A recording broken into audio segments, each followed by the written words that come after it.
Dice el texto que luego leeremos, sobre el que me ha tocado predicar en Efesios 2, versículos 1-10, nos dio vida. Dios nos ha dado vida. Y este es el resumen, es el principio y es el final de la predicación de hoy. Y si nos tuviéramos que llevar una sola idea del texto de hoy, es que Dios nos ha dado vida. Y es un regalo que no puede compararse ni por asomo con ninguna otra cosa que podamos comprar o nos puedan regalar. No tengo el pasador, si acaso si me pasáis la siguiente. ¿Está abajo? Sí, perfecto. Vale. Està encès, No. Ahí, perfecto. Es para arriba, ¿no? Uy, vale. Bueno, mientras se activa, decía que es un regalo que no puede compararse ni equipararse a nada que podamos comprar o nos puedan regalar. Hace poco hemos vivido una época del año donde es costumbre recibir y ofrecer regalos. Y nosotros como creyentes, tan felizmente instalados en esta cultura consumista, esto merecería otra predicación, no voy a entrar en ello, esto merece otra predicación aparte. Pero nosotros que compartimos y, ¿por qué no decirlo?, vivimos también de esa cultura consumista, hemos regalado y hemos recibido muchos obsequios. Algunos de gran valor, otros de menos valor, algunos que nos habrán gustado más, otros que nos habrán gustado menos.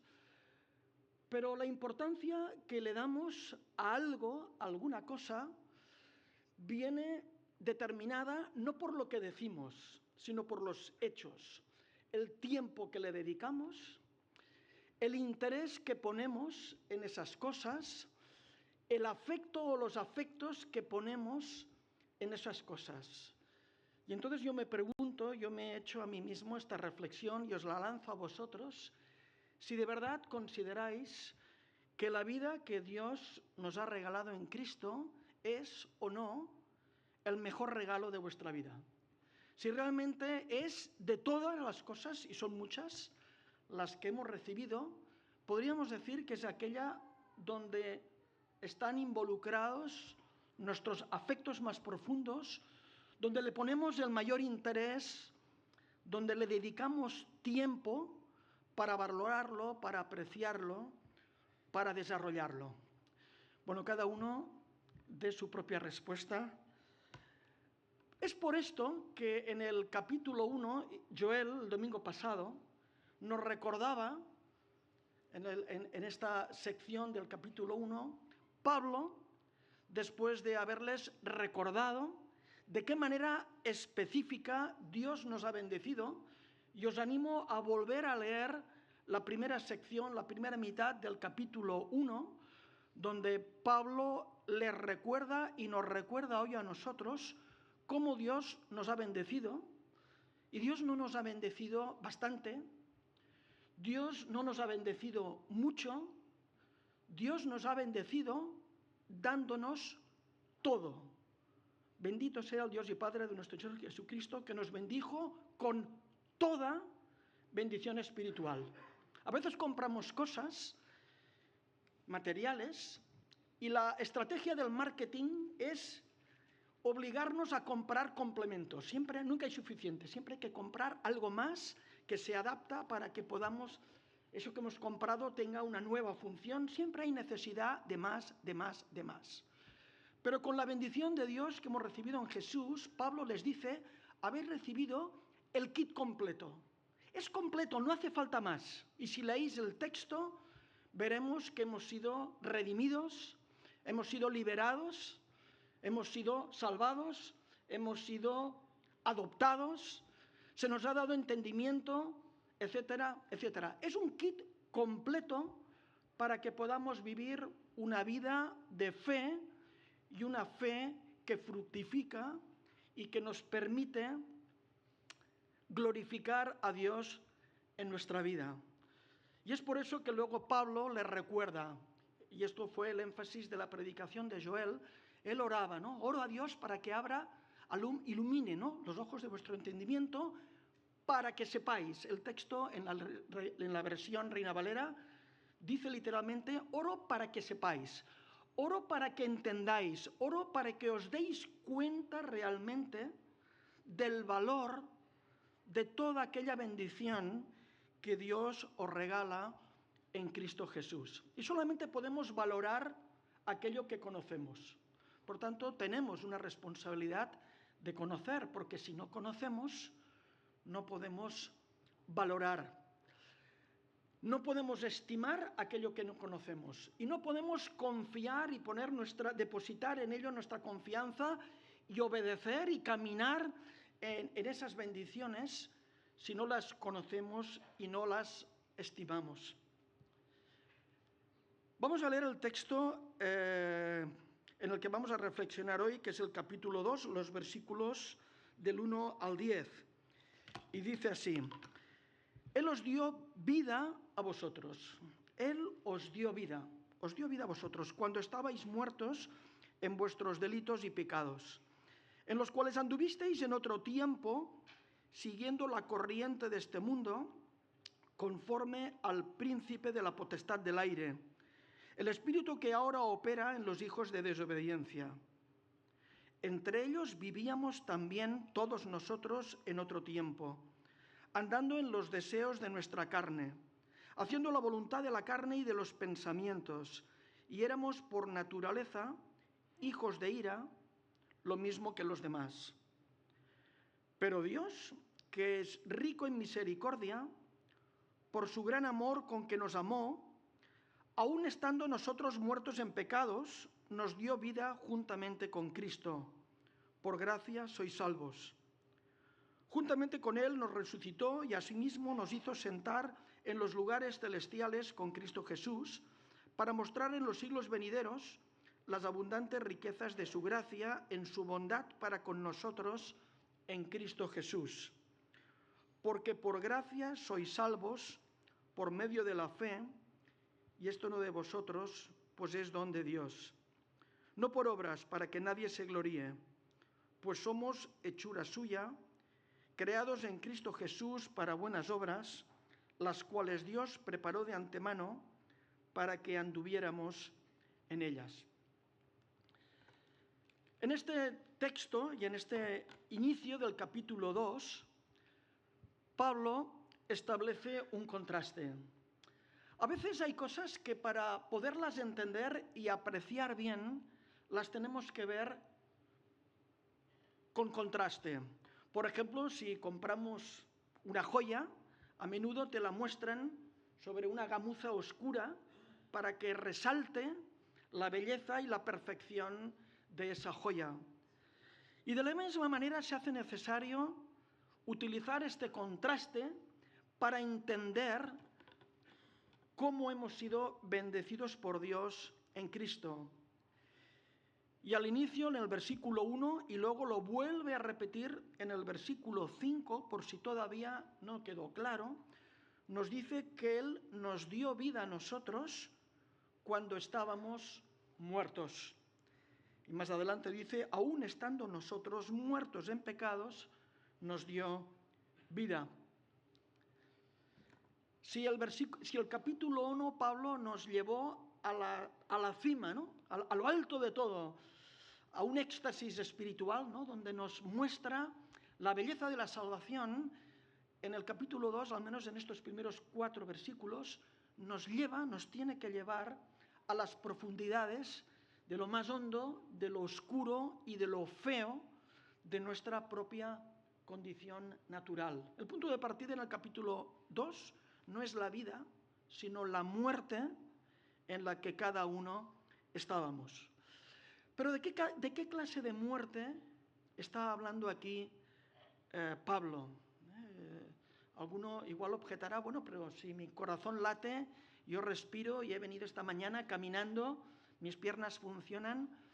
Bueno, hay una dimensión de la vida física donde existimos y nos movemos y podríamos decir que estamos vivos, aunque es una vida finita y una vida no exenta de problemas, porque esta aparente salud se corrompe y se deteriora.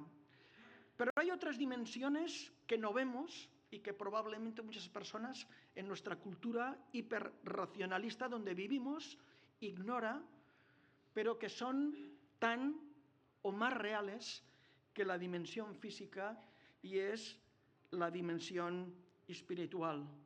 Y Pablo lo que nos está diciendo justamente es que nuestra condición natural de todos y de cada uno de nosotros es muerte.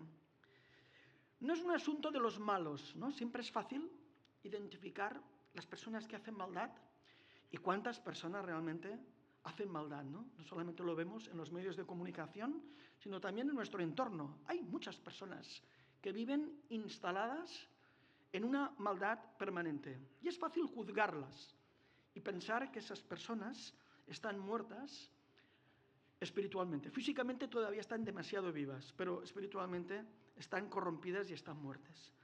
Pero Pablo quiere ir más allá y nos recuerda que incluso los que nos consideramos buenos, aquellos que incluso venimos los domingos a la iglesia, somos buenos ciudadanos, tenemos comportamiento ético, incluso los buenos, su condición natural es de muerte. Nacemos a la vida físicamente, pero muertos espiritualmente. Nacemos a la vida incapaces de ser todo aquello que deberíamos ser. Todos tenemos anhelos por lo bello, por lo justo, por lo bueno, pero todos al mismo tiempo sentimos nuestra propia incapacidad y nuestro fracaso por desarrollar en nuestra vida todas estas dimensiones en la magnitud que debería ser. Como dice la palabra, todos hemos pecado y estamos privados, destituidos de la gloria de Dios, impedidos de conocer y de experimentar a Dios en su plenitud. Y por eso Jesús, en su conversación con Nicodemo, un hombre bueno, un hombre que exteriormente se autoconsideraba suficientemente bueno, Jesús le dice que si no nace de nuevo, Jesús nos dice a nosotros también que si no nacemos de nuevo, no podemos ver el reino de Dios. No podemos introducirnos en esa dimensión espiritual que nos permita conocer y experimentar a Dios como un Dios personal, como un Padre en nuestras vidas. Y el texto nos declara las razones que nos han llevado a todos y a cada uno de nosotros a la muerte espiritual. Pablo nos dice ya en el versículo 1 que estábamos muertos en nuestros delitos y pecados. Delitos, otras versiones hablan de transgresiones,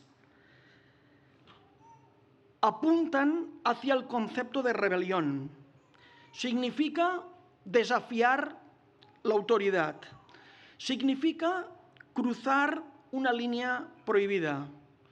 Por ejemplo, el niño que desobedece las instrucciones de los padres comete una transgresión, es rebelde.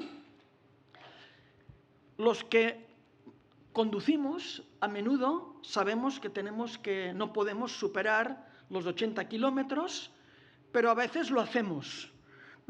Desafiamos la autoridad, cruzamos una línea prohibida. Ese es el concepto de rebelión.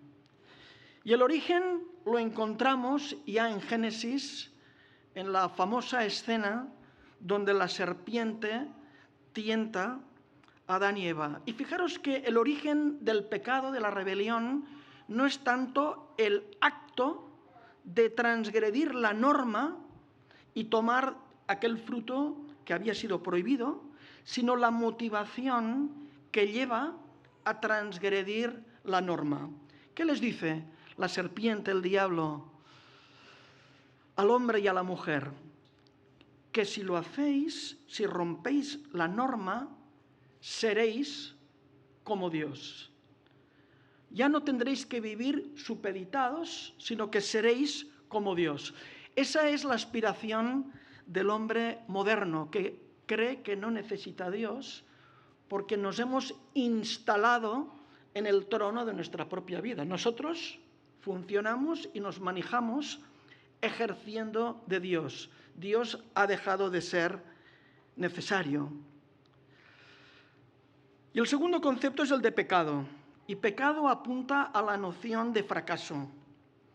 Fallar el blanco. No cumplir los estándares y las expectativas de Dios. Y esto nos lleva a la idea de ruptura, ¿no? Esta actitud rebelde de cruzar la línea y de no asumir nuestro rol de criaturas y querer funcionar como señores y amos de nosotros mismos, de ser Dios mismo en nuestra propia vida, nos lleva a la ruptura y al fracaso. John Stott dijo que el ser humano es un ser rebelde y fracasado. Y creo que esto define perfectamente la realidad del hombre.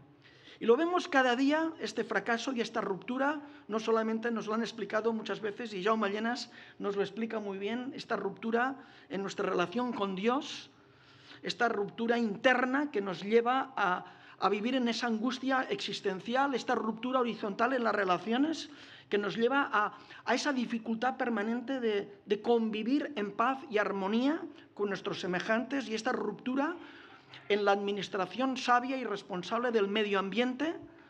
Y estamos viendo el caos en todas esas áreas y dimensiones que conlleva nuestra actitud de rebelión y de pecado. Ese es el diagnóstico que hace Pablo en este texto y que nos recuerda en Efesios 1:2. Vivimos muertos como consecuencia de nuestros delitos y pecados. Y continúa mostrándonos tres fuerzas, tres influencias que luchan por mantener a cada uno de nosotros en una vida de muerte espiritual. Tres influencias que impiden o que traten de impedir que los que no conocen todavía a Dios lo hagan, y los que ya lo hemos conocido y hemos recibido su vida, renunciemos a vivir esa vida en plenitud y parece que queramos volver a los antiguos hábitos de una vida de muerte. Y nos menciona el mundo, el diablo y la carne. El mundo nos dice que seguíamos la corriente de este mundo, ahora lo veremos. En segundo lugar, nos habla del príncipe de la potestad del aire, que opera, que actúa en los hijos de desobediencia, provocando desobediencia. Y nos habla de la carne. En primer lugar, el mundo. ¿A qué se refiere Pablo cuando dice que vivíamos siguiendo la corriente de este mundo? Se está refiriendo a la influencia cultural de la sociedad en la que vivimos. Nosotros no vivimos como seres aislados, vivimos insertos en una sociedad que impregna o impone unos valores culturales que determinan aquellos comportamientos y aquellas ideas o ideologías que son o no socialmente aceptables. Y la cultura donde vivimos, de manera a veces muy grosera, pero habitualmente de manera muy sutil y muy inconsciente, a través del marketing, a través de la influencia tremenda de los medios de comunicación, a través del, se ha mencionado, el Spotify, de la música que oímos, las letras especialmente de lo que oímos, las cosas que leemos, las cosas que conversamos, la cultura empresarial en la que vivimos. En todas y cada una de esas áreas, la sociedad, la cultura, trata de moldearnos. Moldear, he puesto esta imagen del molde, ¿no? Si queremos, ahora que queremos hacer galletas o queremos hacer magdalenas con una determinada forma, pues utilizamos un molde, ¿no? Simplemente hay que poner la harina bien a presión dentro del molde y obtenemos una magdalena o una galleta que tiene la forma deseada.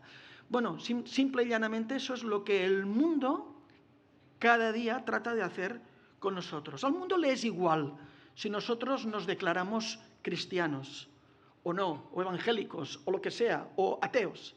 El mundo lo que quiere es asimilarnos, lo que va a intentar es asimilarnos, darnos forma con todas esas valores de una cultura pagana o una cultura sin Dios, que lo que no permite, te permite que tú digas, tú puedes ser lo que quieras, ¿no? Y si quieres decir que eres un gato, un perro, también te lo permitirá. Lo que no va a permitir es que tú desafíes y cuestiones y pongas en evidencia la falsedad de una ideología o de una cultura, sea la que sea, sin Dios. Una cultura que te dice que tú no necesitas a Dios. Pongo el ejemplo de los 3 amigos de Daniel en el libro de Daniel, capítulo 3, porque ilustra muy bien lo que la sociedad continuamente intenta hacer con nosotros. ¿Os acordáis de los 3 amigos de Daniel? En su origen, sus nombres, y sabéis que en las culturas orientales, aún a día de hoy, ellos no ponen los nombres como nosotros porque suena bonito. Lo ponen porque el nombre está cargado de significado. Ananías significaba Yahvé es misericordioso. Misael significa ¿quién es como Dios? ¿Quién es como Yahvé? Y Azarías significaba Yahvé ha ayudado. Y esos 3 nombres originales que tenían los 3 amigos de Daniel exaltaban a Dios. Hablaban de su verdadera identidad que tenían como hijos de Dios, como parte del pueblo de Dios. Pero ¿qué ocurrió cuando Israel fue deportado a Babilonia? En primer lugar, les cambiaron los nombres.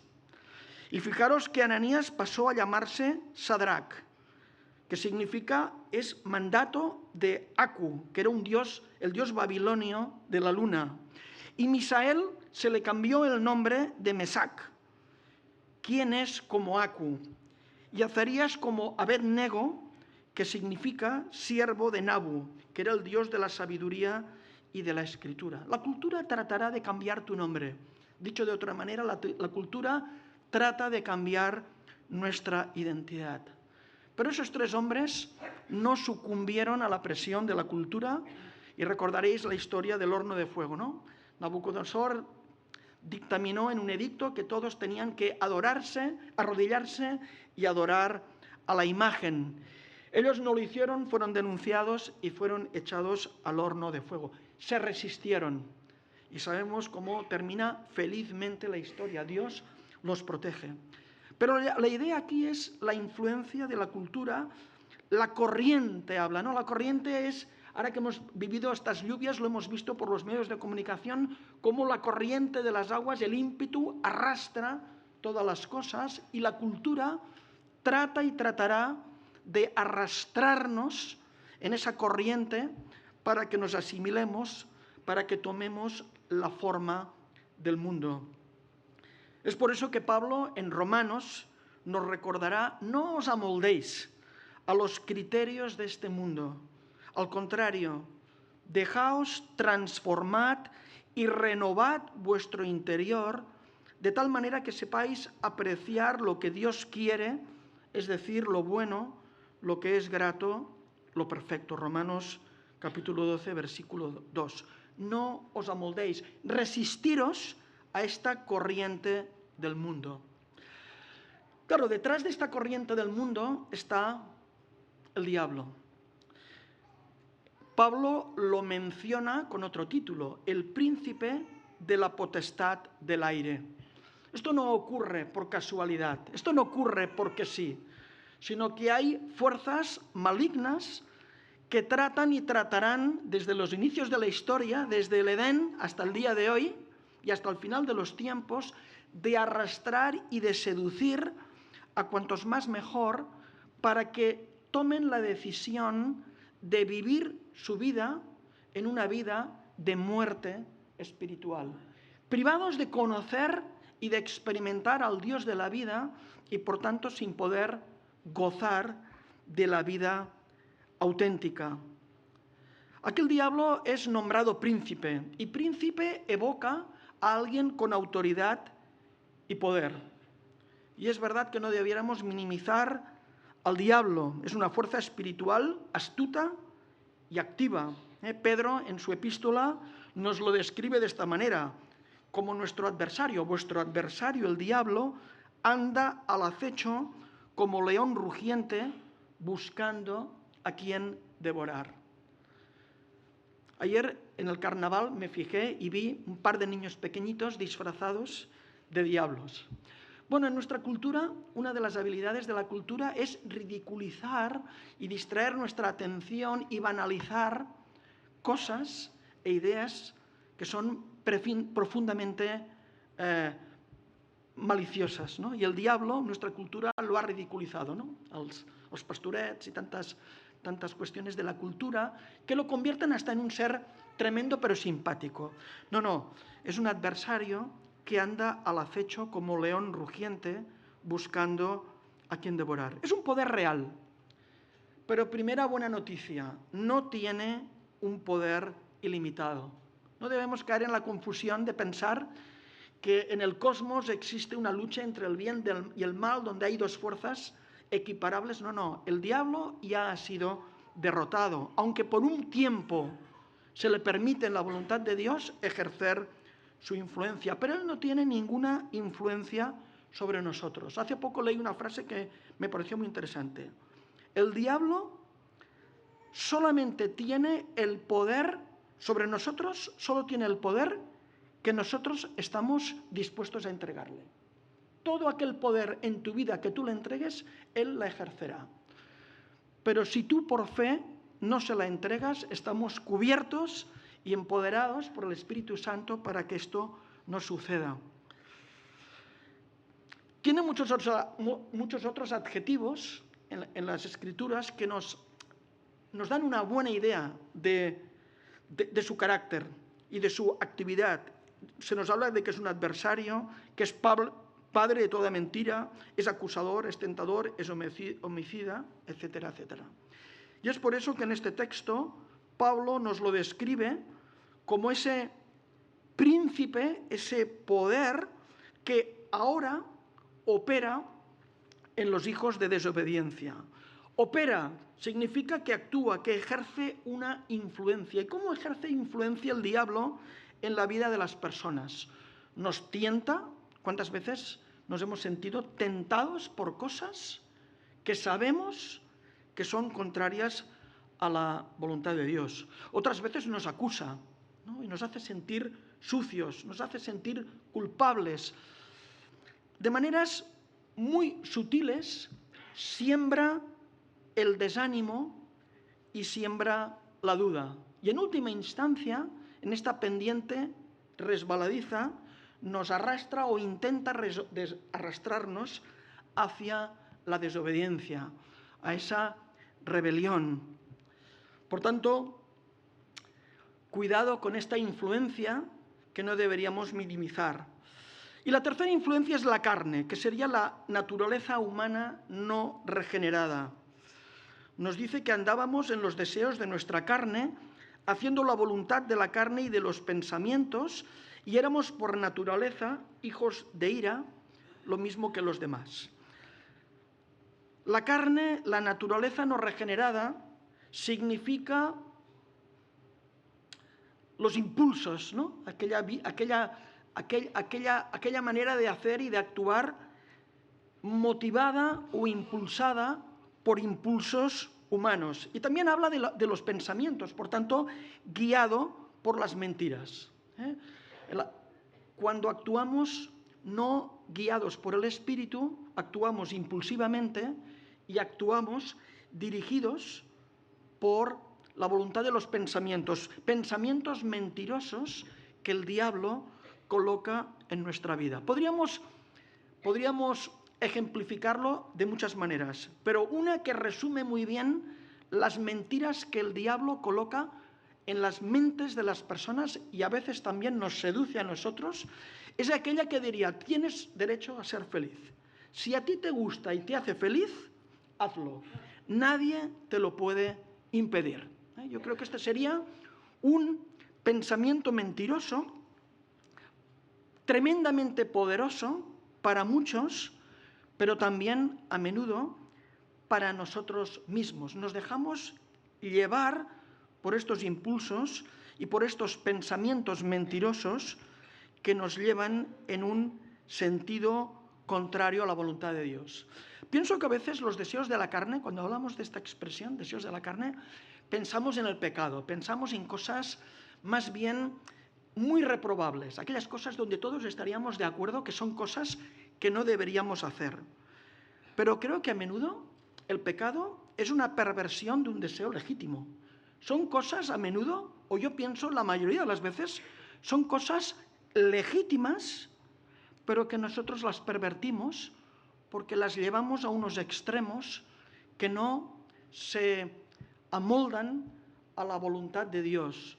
No ocupan el lugar que Dios les asignó en su proyecto de creación. Y por eso a veces las confundimos. Por eso somos tan vulnerables a la mentira del diablo. Claro, si Él nos pidiera que asesináramos, sería difícil que lo hiciéramos. Pero no nos pide cosas a menudo tan extremas. Nos pide cosas sutiles, socialmente muy bien aceptadas, que apelan a nuestros instintos y que, llevados por esas mentiras del diablo,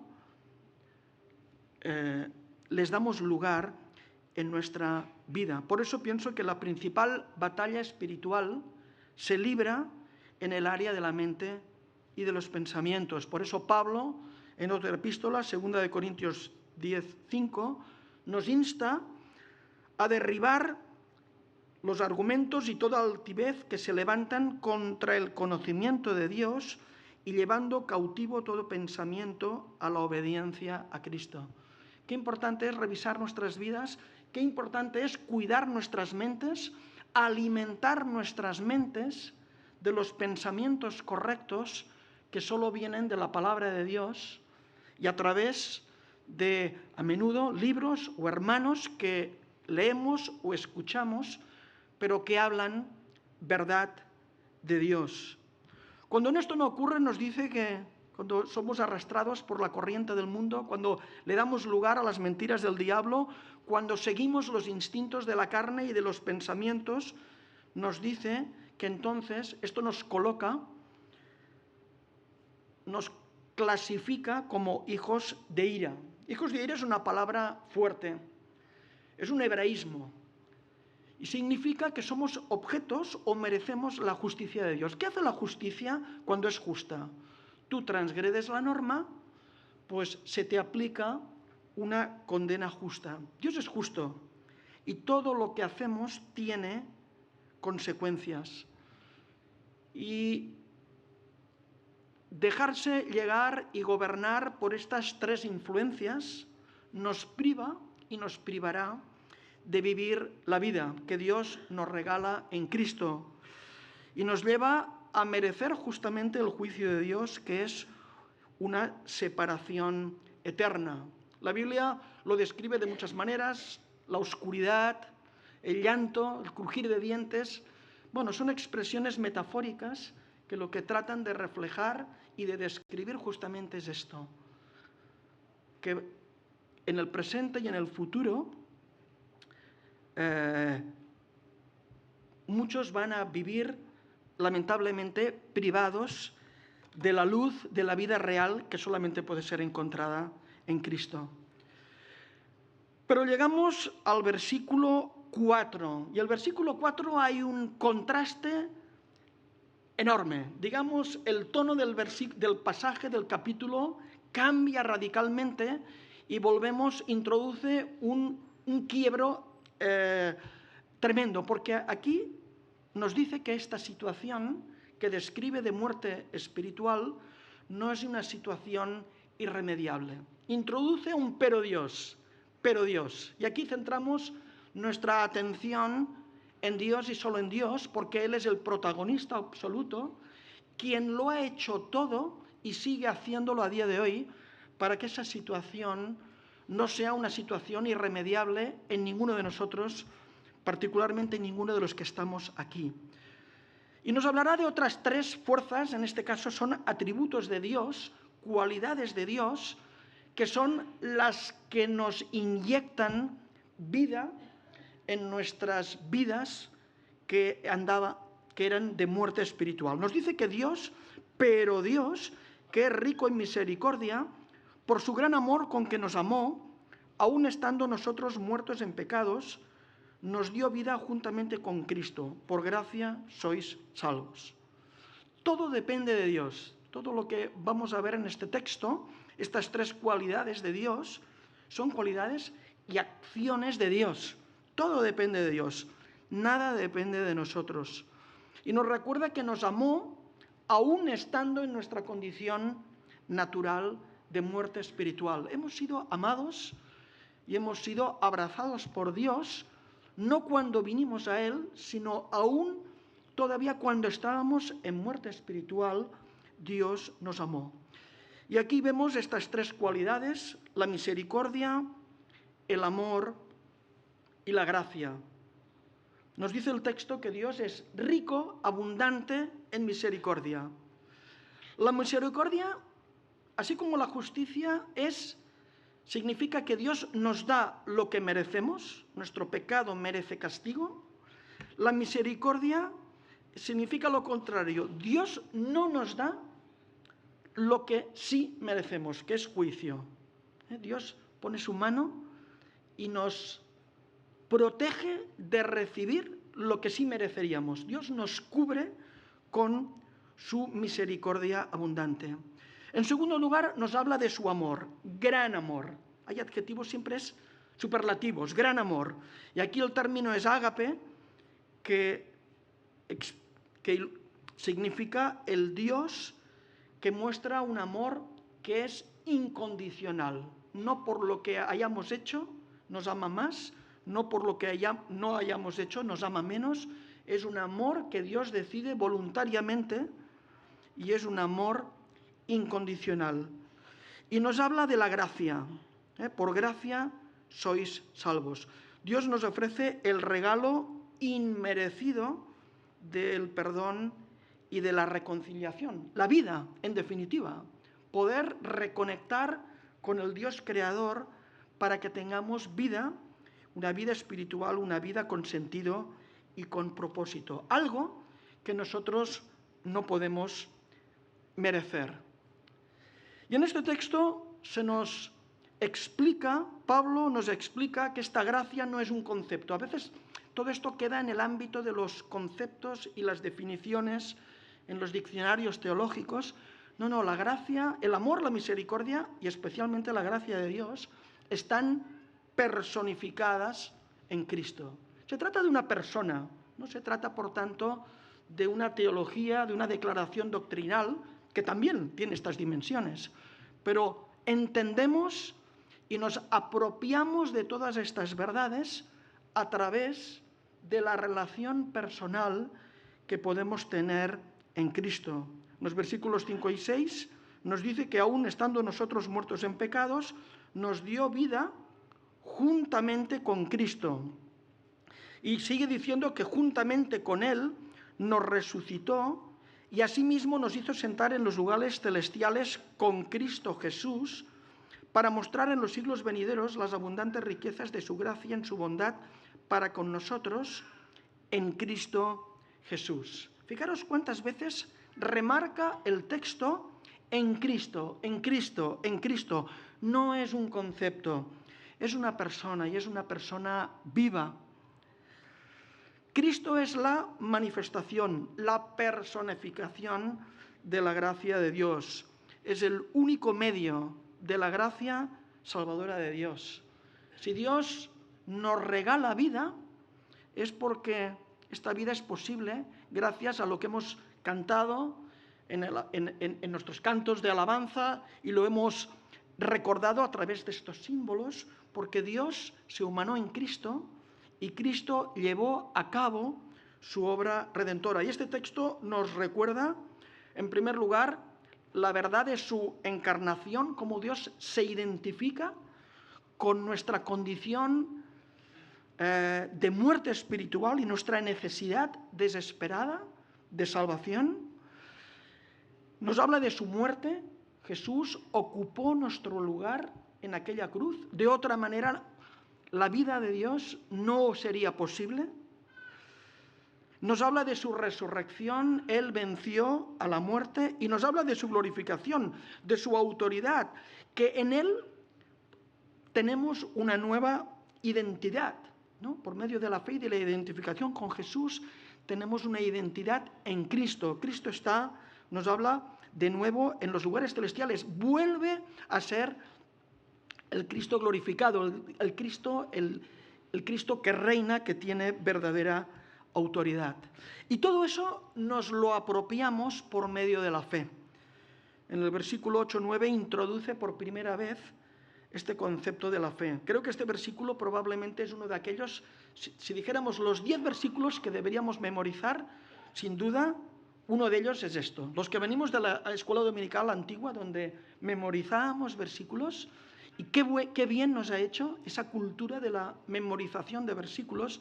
Este, sin duda, es uno de ellos, porque es un resumen perfecto de la doctrina del Evangelio, ¿no? Porque por gracia sois salvos por medio de la fe. Y esto no de vosotros, pues es un regalo de Dios, no por obras para que nadie se gloríe.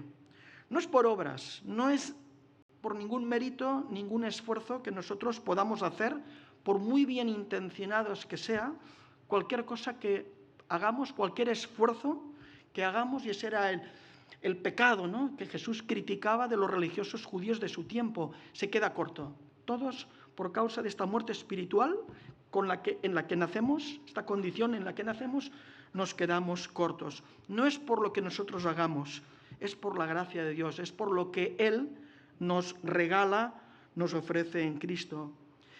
Por tanto, la causa es la gracia, pero el medio es la fe. Y la fe es una palabra, yo creo, muy manoseada, muy malgastada. A veces limitamos la fe a creer algo, a tener las ideas correctas en la cabeza. Y evidentemente, la fe correcta implica tener que conocer y creer en las cosas correctas, pero no se termina solo en un conocimiento intelectual, ¿no? La palabra también nos dice que el diablo también cree, también conoce la verdad, pero lo que no hace es confiar y obedecerla. Por tanto, la fe implica el área mental de la razón, de aquello que tú crees, pero también la verdadera fe nos debe llevar a confiar y a obedecer, o a depender, o dicho de otra manera, a vivir de acuerdo con aquello que creemos y en lo que confiamos. Por tanto, implica una decisión de la mente y de la voluntad. La fe es nuestra respuesta a la gracia. Y como hemos dicho antes, no es confiar en algo, no es confiar en la fe, en las doctrinas, en el Evangelio, sino es confiar en el Jesús del Evangelio, en el Jesús de la doctrina. Es confiar en alguien. Es una confianza activa que se traducirá en acciones. A menudo hablamos de la fe como una identificación e incluso con una unión con Cristo. Nuestra identificación, no sé, cuando cantábamos estos himnos, no sé si hacemos el ejercicio de las palabras que estamos leyendo, hacerlas presentes en nuestra mente y ver en qué medida nuestro interior y nuestros afectos y nuestros pensamientos realmente se identifican y se funden con este Jesús al que cantamos. No sé, cuando hemos pasado los símbolos, no sé hasta qué punto, no solamente en la mente, sino en nuestro interior, nos vemos identificados hasta tal punto de reconocer que éramos nosotros quienes teníamos que estar en esa cruz, pero que fue Jesús quien ocupó nuestro lugar y estaba llevando sobre sus espaldas nuestros pecados no en abstracto, sino en concreto, los que yo he hecho esta semana, los errores que yo sé que he cometido durante esta semana, durante este mes, durante este año. Todos y cada uno de estas cosas, de estos actos, Jesús los está cargando sobre sí mismo para que yo no tenga que pagar por ellos. Y por la fe, porque me identifico con esta obra de Jesús en la cruz, se me aplica a mí la justicia que yo no merezco. Así que la fe no es la causa de la salvación, es la gracia de Dios, pero la fe es el medio que nos permite apropiarnos y beneficiarnos de la gracia de Dios. Hay responsabilidad, hay una respuesta que todos y cada uno de nosotros tenemos que dar. Y termino ya, el texto termina hablándonos, no dejando el texto aquí como algo interno, como algo que sucede en nuestros corazones, y cada uno sabrá, ¿no? Cada uno se examinará y tomará su propia decisión, sino que nos habla también de que la fe tiene una dimensión externa. Hay una manifestación externa, y creo que es útil y necesario que sea así, de nuestra nueva vida en Cristo. Nos dice que somos hechura suya, creados en Cristo Jesús para buenas obras, las cuales Dios preparó de antemano para que anduviésemos en ellas. En primer lugar, nos dice que una prueba externa de que internamente ha ocurrido en nosotros este acto de fe que nos permite apropiarnos de la gracia y recibir la vida abundante que Dios nos da, es que recibimos una nueva identidad. El literal que utiliza el texto para hechura suya es poema, que es la misma palabra que se utiliza cuando hablamos de un poema, una obra de arte. Dios hace algo nuevo y bello, Dios crea algo nuevo y hermoso y perfecto en cada uno de aquellos que se identifican por la fe con Jesús y reciben la nueva vida. Somos hechura suya. Qué idea más bonita pensar que hemos sido recreados, creados de nuevo como algo valioso y hermoso. Nos dice Pablo en Colosenses 3:3, porque habéis muerto y vuestra vida está escondida con Cristo en Dios. Y en 2 Corintios, si alguno está en Cristo, nueva criatura es, las cosas viejas pasaron, y aquí todas son hechas nuevas. La fe produce una nueva creación en nosotros. No es que cambiamos la etiqueta y ahora somos cristianos y ahora venimos a la iglesia. Sí, todo esto también ocurre. Pero esencialmente Dios hace algo nuevo en nosotros. Nos dice que esto nuevo significa una transformación a la semejanza de Cristo. Creados en Cristo Jesús, capacitados para vivir como Él vivió, para hacer las cosas que Él hizo, capacitados para vivir en la voluntad de Dios. Por tanto, somos transformados. Y en un último lugar nos dice, creados para buenas obras. No somos salvados por las obras, pero somos salvos para buenas obras, es decir, para llevar un estilo de vida que glorifica a Dios. Y termino con estas palabras, glorifica a Dios. ¿Por qué es importante estas manifestaciones externas de la fe? No solo porque vamos a disfrutar de una nueva vida, una vida con sentido, con propósito, que no vamos a estar atados a esos pensamientos mentirosos que al final nos llevan a una vida miserable, a arrastrarnos, sino que vamos a poder llevar vidas abundantes de plenitud, de gozo, pero sobre todo que apuntan a Dios. Dios es glorificado en nuestras vidas, en el testimonio también de la Iglesia. Termino con un llamado. Yo creo que la palabra de Dios, cada domingo que la predicamos, nos apela como individuos y como comunidad. En primer lugar, yo creo que este texto es un llamado a la conversión para aquellos que todavía no conocen a Dios de una manera personal. Si os es indiferente, pues no os habré comunicado nada, ni yo ni la palabra. Pero si tenéis el anhelo de que hay algo más y más valioso y mejor de lo que conocéis y habéis experimentado, no os vayáis de aquí sin conocer y sin tomar la decisión de ir a Jesús, no nosotros, de ir a Jesús.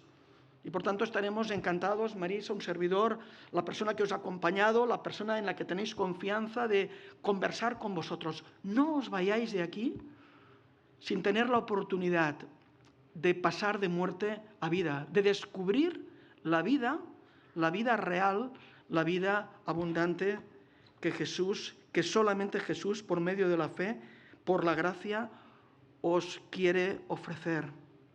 Pero también hay un llamado para todos los demás. Y creo que es un llamado al arrepentimiento. No a ir, ya fuimos a Jesús, pero a regresar a Jesús. Quizá nuestro testimonio, nuestra vida de fe, pues se ha debilitado, nos hemos despistado, quizá hemos hecho demasiado caso a esas mentiras del diablo, qué sé yo, tantas cosas que nos ocurren, que nos llevan a debilitar nuestro testimonio. En la introducción a la carta, Ricardo nos recordó las palabras, la carta escrita a Efesios, no por Pablo, sino por Juan, en Apocalipsis 2. 30 años después de escribir esto, la carta a los Efesios en Apocalipsis nos dice estas palabras de advertencia. Tengo contra ti, y habla a la comunidad de los Efesios, que has dejado tu primer amor. Recuerda, por tanto, de dónde has caído y arrepiéntete y haz las primeras obras. El primer amor no se refiere aquí a las emociones que tenían cuando recién se convirtieron. No todos podemos recordar, y la mayoría tuvimos un periodo de grandes emociones. No se refiere a las emociones. Se refiere a esa entrega al Espíritu Santo, a la voluntad de Dios para que guiara nuestras vidas. Y 30 años apenas, y muchos de nosotros aquí llevamos 30 y muchos más años de convertidos. Qué fácil es que, como los Efesios de Apocalipsis, hayamos perdido el primer amor. Y por tanto la misericordia, el amor y la gracia que hemos leído y encontrado en Efesios 2 también aplica y es el antídoto hoy que necesitamos como individuos y como comunidad para regresar en arrepentimiento y poder volver a expresar esa vida que glorifica a Dios. Yo pienso que hay dos dificultades que muchos encuentran para creer el Evangelio. Una, pero pienso que no es la principal excusa, es que les cuesta aceptar que personas incrédulas que están muertas espiritualmente, están realmente muertas cuando aparentan tener mucha vida. Yo conozco personas que no son creyentes y tienen vidas en lo humano envidiables. Buenas personas, esforzadas. Y cuesta a veces, estas personas que son modélicas, a algunos les cuesta creer que estén muertas cuando aparentan tener vida. Pero el Evangelio nos lo deja muy claro, realmente están muertas. Puede ser un obstáculo para algunos.